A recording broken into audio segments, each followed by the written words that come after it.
కేంద్ర పౌర సరఫరాల శాఖ మంత్రి ప్రహ్లాద్ జోషితో తెలంగాణ సీఎం రేవంత్ రెడ్డి మంత్రి ఉత్తమ్ కుమార్ రెడ్డి భేటీ అయ్యారు. కేంద్ర పౌర సరఫరాల శాఖ నుంచి రాష్ట్రానికి రావాల్సిన పెండింగ్ నిధులు, ఇతర అంశాలపై వారు మంత్రితో చర్చించారు. 2025-26 వానాకాలం యాసంగి సీజన్లకు సంబంధించి 30 లక్షల మెట్రిక్ టన్నుల పార్ బాయిల్డ్ ధాన్యం సేకరించాలని కేంద్ర మంత్రికి విజ్ఞప్తి చేసినట్లు మంత్రి ఉత్తమ్ కుమార్ రెడ్డి చెప్పారు. 2025-26 యాసంగి పంట 90 లక్షల మెట్రిక్ టన్నులు వస్తుందని కేంద్ర మంత్రి ప్రహ్లాద్ జోషికి వివరించినట్లు, ధాన్యం మొత్తం కొనుగోలు చేసి తెలంగాణ రైతాంగానికి అండగా నిలవాలని కోరినట్లు చెప్పారు. ప్రస్తుతం ఉత్తమ్ కుమార్ రెడ్డి మాట్లాడుతున్నారు. లైవ్ ద్వారా చూద్దాం. మా ప్రయత్నము మా విషయం పనిచేస్తున్న ప్రస్తుత మన కాంగ్రెస్ ప్రభుత్వం తెలంగాణలో మేము ఈ కాళేశ్వరం ప్రాజెక్టు విషయంపై మాకు గతంలో చేసిన పొరపాటు అవి తెలంగాణ ప్రజలందరికీ తెలుసు. కాళేశ్వరం ప్రాజెక్టు వాళ్ళ హయాంలో డిజైన్ చేసిండ్రు, వాళ్ళ హయాంలో నిర్మాణం చేసిండ్రు, వాళ్ళ హయాంలోనే కూలిపోయింది. మాకు ఎటువంటి రాజకీయ దురుద్దేశం లేదు. సుమారు 97,000 కోట్ల రూపాయలు తెలంగాణ ప్రజల ధనం ఉపయోగించబడ్డది.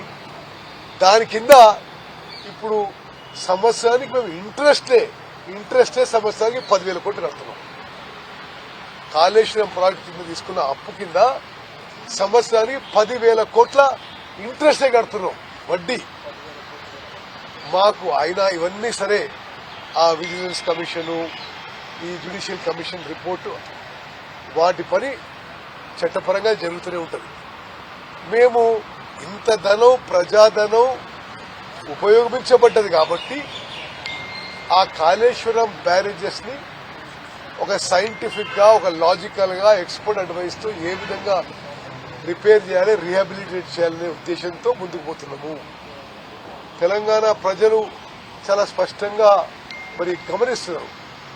ఆ ప్రాజెక్టు, ఆ బ్యారేజ్ విషయంలో మాకు ప్రస్తుతం ముఖ్యమంత్రి రేవంత్ రెడ్డి గారి కాంగ్రెస్ ప్రభుత్వానికి ఎటువంటి రాజకీయ దురుద్దేశం లేదని మా యాక్షన్స్, మా కార్యాచరణ మీకు స్పష్టంగా అర్థమవుతుంది. అంటే వాళ్ళు కట్టిన వాళ్ళ టైంలో కూలిపోయిన కాళేశ్వరం ప్రాజెక్ట్ కూడా public money has been used, taxpayers' money has been used. 97,000 crores has been spent. కాబట్టి దాన్ని రిపేర్ చేసి, రీహాబిలిటేట్ చేసి ఉపయోగంలో తీసుకొచ్చే ప్రయత్నంలో మా ఎఫర్ట్స్ ముందుకు పోతున్నాయి. అదేవిధంగా ఈరోజు ఉదయం ముఖ్యమంత్రి గారు, నేను కేంద్ర food and public distribution minister Prahlad Joshi గారితో కలిశాను. 3 అంశాలు వాళ్ళతో నేను ప్రస్తావించిన.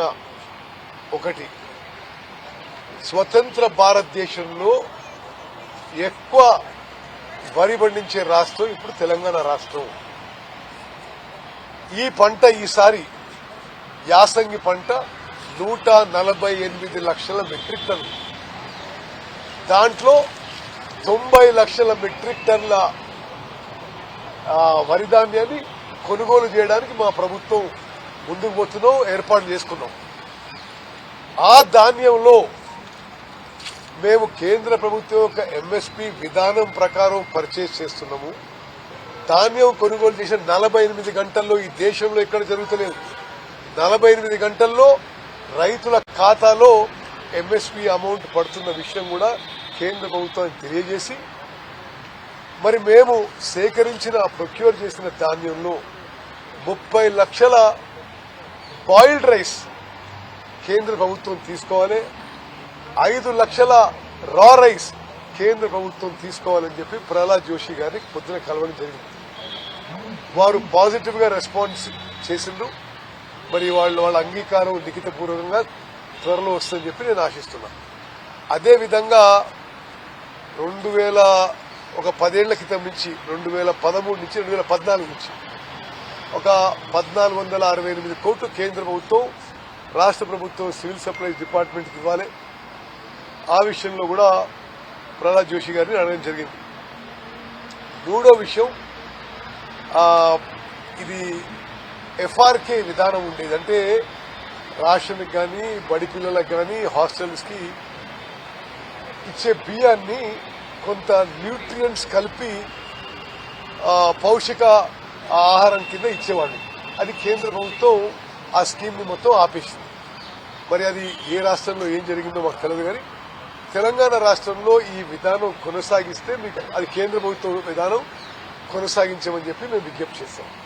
అది ప్రహ్లాద్ జోషి గారితో రిప్రజెంట్ చేయడం జరిగింది. ఇది ఇరిగేషన్ విషయం.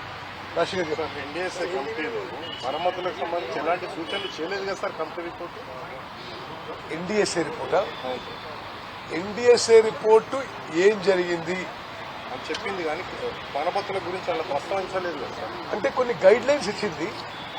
ఆ గైడ్ లైన్స్ మేరకు మేము ఆఫ్రీ ప్లస్ ఐఐటి ఒక జాయింట్ వెంచర్ కంపెనీని ఈ రీహాబిలిటేషన్ డిజైన్ కోసం నియమించడం జరిగింది. అది కదా సార్, ఇది డిజైన్స్ లోనా, కన్స్ట్రక్షన్ లోనా, మెయింటెనెన్స్ లోనా ఎక్కడ సపోర్ట్ చేస్తారు సార్ ఎన్డీఎస్ఏ కానీ సిడబ్ల్యూసీ? ఇప్పుడు రాజశేఖర్, నువ్వు ఇరిగేషన్ ఎక్స్పర్ట్, నీకు ఎన్డీఎస్ఏ రిపోర్ట్లో ఏం రాసిందో తెలుసు. ఎన్డీఎస్ఏ రిపోర్టు ప్రకారము ఈ డిజైన్ కన్సల్టెంట్ రీహాబిలిటేషన్ ప్లాన్ తయారు చేస్తారు. అదేవిధంగా సిడబ్ల్యూపిఆర్ఎస్ వాళ్ళు ఈ సాయిల్ టెస్టింగ్, ఈ టెస్టులు కూడా చేయడం జరుగుతుంది. దీనికి టైం ఏమైనా పెట్టుకుంటారు? మేము ఈ టెస్టింగ్, ఈ కాస్ట్ ఇవన్నీ కూడా ఈ ఏజెన్సీసే భరించాలని వాళ్ళకి లిఖితపూర్వకంగా తెలియజేశాం. గతంలో ఏదైతే ఇప్పుడు కన్స్ట్రక్షన్ చేసిందో వాళ్ళు కూడా అప్పుడు 300 కోట్లు అయితే అది మేము కూడా చేస్తామని ముందుకు వచ్చారు కదా వాళ్ళు కూడా. సరే, ఆ విషయం చర్చిస్తున్నాం. 20వ తారీఖు ముఖ్యమంత్రి గారు మీడియాకి వచ్చినప్పుడు ఆ విషయాల్లో final decision. Okay, thank you very much.